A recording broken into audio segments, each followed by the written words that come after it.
All right. Good morning, everyone. I just want to talk about share my thoughts on this TikTok ban. It's supposed to happen in next 24 hours. Now, I know TikTok been around what 2019, 2020, and it's owned by ByteDance, which is a Chinese-owned company. So, from what I can gather, is that the Supreme Court, U.S. Supreme Court, was feared that this company, since it's not American-owned, it was sharing and gathering a lot of Americans' information and data. And so, our adversary is, the Chinese, and it's pretty much like government, U.S. government cannot control it. It don't. It's not owned by like Facebook, Instagram, Google, Twitter, or now X, things of that nature. American investors, and this has been a kind of a big issue in a way. Kind of indifferent about it. Yes, I do have a TikTok, but I don't make any money off of it. I mean, for the most part, I kind of make like videos that's similar to my YouTube channel, but I have noticed what I like about TikTok is the algorithms. I'm talking about, for instance, like, I mean, you can post a video and get like mainly thousands of views or hundreds of views, and it could be anything, and it's a niche for anything. I mean, you can compare that to YouTube in a way, but I feel like YouTube is a little bit more long term. I mean, trust me, I've been on YouTube since 2011 when I made like some other videos. Haven't blown up since, but it's okay. But other than that, what I'm saying is like it's TikTok. I know some people who had a YouTube channel, like they had like maybe 3 4 thousand subscribers, and they've been at it for like a few years, and they transitioned to TikTok. Real simple, using the little enhancements and everything, and that same as 2 years that came, that surpassed, they ended up having like over 10,000 followers, and therefore they was part of the sponsorship program. What I like about TikTok as well is they have the TikTok shop. Personally, I never ordered anything from it, but I had a family member, my brother-in-law. He had like a walking, what you call it, a treadmill, and he bought for his wife, and which was really cool. He said it's legit. They had a lot of things, man. It was just kind of fun. I mean, they had 20 30 second shorts. You can make like 10-minute videos as long as you want, but literally it will feed you anything that you kind of want to look at on a day-to-day basis. What I will say about TikTok before it's banned, I just want to say like I really enjoy the true crime community, meaning that because I usually get my news from them and Reuters.com, and I get it from the Opera News, the local, and Stuffly in the worldly news. And when I was hearing things about like with the Brian Laundrie case, I mean, they was talking about that heavily, and I was actually utilizing that information I got from TikTok. And I'm saying TikTok is like the true number one source for the news, but you have people on the ground that was there, like looking at things, looking at, try to do investigative purposes. Then you linking up, and you connecting with criminal investigators, forensics, and it's all on on your feed, and it's just kind of cool. It just kind of rears you in. Now it's a little scary sometimes because you could be thinking about some things, and next thing you know, it's on your For You page for the, and you just scrolling, you down in a rabbit hole, and you're looking like, okay, it's my phone is just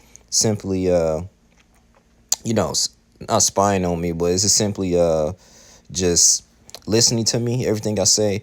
But even with the Carly Russell situation, like it was just, you had videos and missing people, and people was just there, just hey, filming and at the exact same area where it was. I mean, it provides a lot of entertainment in a way. I mean, trust me, that and YouTube, I've been on there a lot. Now, if you're a person, if you got like a short attention span, because this might be tough for some people. I mean, this might be a little bit hurtful. And then I know some people make a lot of money off of TikTok.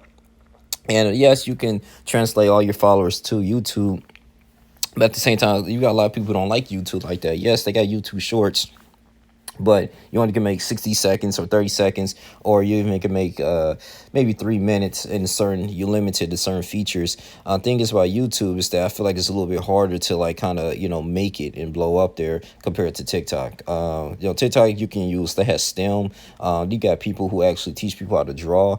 I can see, I'm not judging anyone, but people actually quit careers and taught people how to speak a foreign language like Spanish, French, Mandarin on TikTok. I mean, that was literally their livelihood, and it was gathering a lot of views. And I remember too, it was kind of less strict copyright laws. I remember I was just filming, could be wrong, but I was filming like a NFL game, because in YouTube you can't even do that. You can't even do that in these American apps. But I ended up doing that, and I didn't get no copyright. Like I filmed the whole thing. You got people who was actually providing commentary on the NBA Finals when the Celtics was whoever they was going against that year. But it was just really interesting, in so many ways. And I just thought like, wow. When it was going against the Mavericks. But yeah, I just thought like, wow, this is a really cool, entertaining act. I mean, people's doing nice skits. I mean, people was going in and doing like sports stuff. It was just something that was like renewal, man. And I feel like the algorithm really blessed a lot of people. I know some people kind of like nervous and anxious a little bit right now. It's like, okay, well, got this little bit of money. Let me get my last check from TikTok. How I'm going to survive? Do I got to get another job? Do I get another 9 to 5? And that's a whole discrepancy. Some people don't want to get jobs because it makes them have anxiety and nervousness, and they feel like they not being their true, authentic self. So one dude I follow, he quit his job because he was just unfulfilled, in debt, and got sick of people telling him what to do. So he started his own video gaming content. Yeah, he had a grind. I'm not saying like just blew up overnight, but him doing something that he loved and he was able to monetize it on TikTok is it helped him out tremendously. Now, could he do the same thing on YouTube? Yeah, but it would take a lot of work. It's super competitive on YouTube. I mean, this takes years and years, and you got some people. I noticed that they got like over 200,000 followers on TikTok, and they telling their followers to follow on their other platform on YouTube, and they got like maybe 1,000, 2,000 subscribers. It's just like it's really not the same level of success. So I can see this is why it's a big deal here, especially in this tyrant economy. Just tell him this is pretty much like I want to say, like, even if you have aspirations, what I love, like if you want to be a first responder, things of that nature, they have people literally, or you can filter out, they will give you 20, 30 second videos on the breakdown, like, okay, how to be a firefighter. You gotta do fire science or try to get your EMT certification, how to ace an interview at the fire academy. Like, it's literally 30 seconds instead of you, hey, I gotta wait, I gotta watch a 10, 15 minute video of people just talking about some nonsense, and then the 6 minute mark they're gonna start getting into it, like sometimes on YouTube does. And the reason why too, I'm not really bashing on YouTube, but I'm just saying like the difference is as far as success, because like with me, when I got demonetized because I literally was providing commentary of videos that I was sharing. And I was trying to plead my case, but that didn't work. But on TikTok, I do the same thing and everything is good.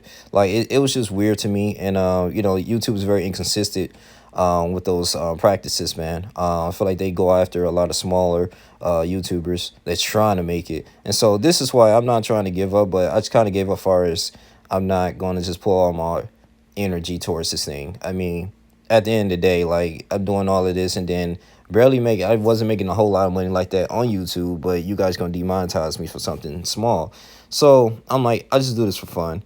But at the end of the day, that's kind of my thoughts on this whole TikTok thing. I kind of want to go too long, but yeah, man. I just pray that everybody, they find their niche, and we just gotta continue to move on and go from there. Some people trying to download Red Note. I don't know about that because that's strictly a Chinese app. But hey, who knows, man? Because TikTok originally was just supposed to be a music dancing app, in China, but it's just gained popularity over many countries. But yeah, man, so it's going to seize U.S. operations.